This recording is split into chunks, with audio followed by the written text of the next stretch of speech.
Let's talk about rental replacement. Rental replacement applies to buildings with 6 residential units or more, even if the units are illegal, and it applies to when the building or the property are about to be redeveloped. Now, one of the most important things is to understand the level of affordability the rent is currently defined under. We use the CMHC definition of low, mid, and high range rent. As early as the rezoning submission, it would be also the right time to apply for rental demolition permit. And rental demolition permit is, interestingly enough, is unappealable. So the decision is final, and as part of the rezoning application, housing issues report will be part of the requirements for an application. The tenants who live in the building, when the notice to end tenancy is issued and mailed to each of the tenants, they will have the right to return.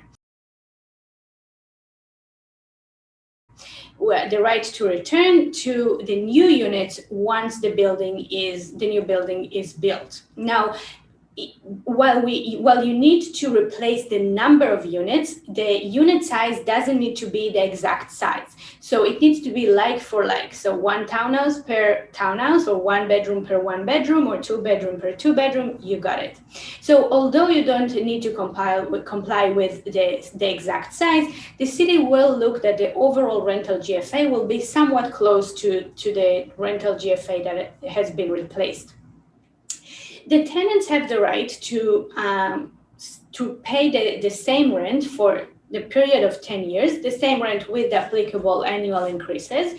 And if the original tenant decides or chooses to stay in the unit for a longer period of 10 years, the rent will remain for an additional 10 years on an overall period of 20 years. If when all the tenants have moved to the new building and there are some vacant units, those vacant units have to remain rental for a period of 20 years. Now, the tenants also have the right for compensation that has different rules and requirements of what the Landlord-Tenant Board requires in the City of Toronto.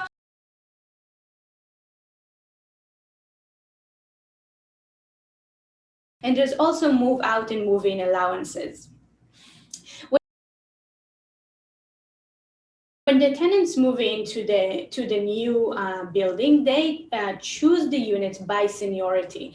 So the person who lived in the building the longest time gets the right to choose from the new unit, the new rental units, to be the first to choose. Now, when everyone chose the unit they want to live in, and there are some vacant units, then they can change the type of unit they want to live in.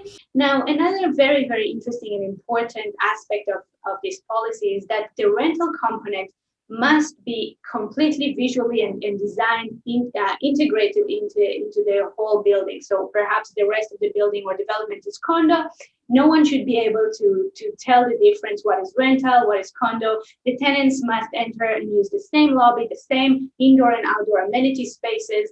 And the only difference that is allowed, that the interior finishes would be different in the rental than in the condo. I hope you enjoyed this informative mini webinar. Thank you, and see you next time.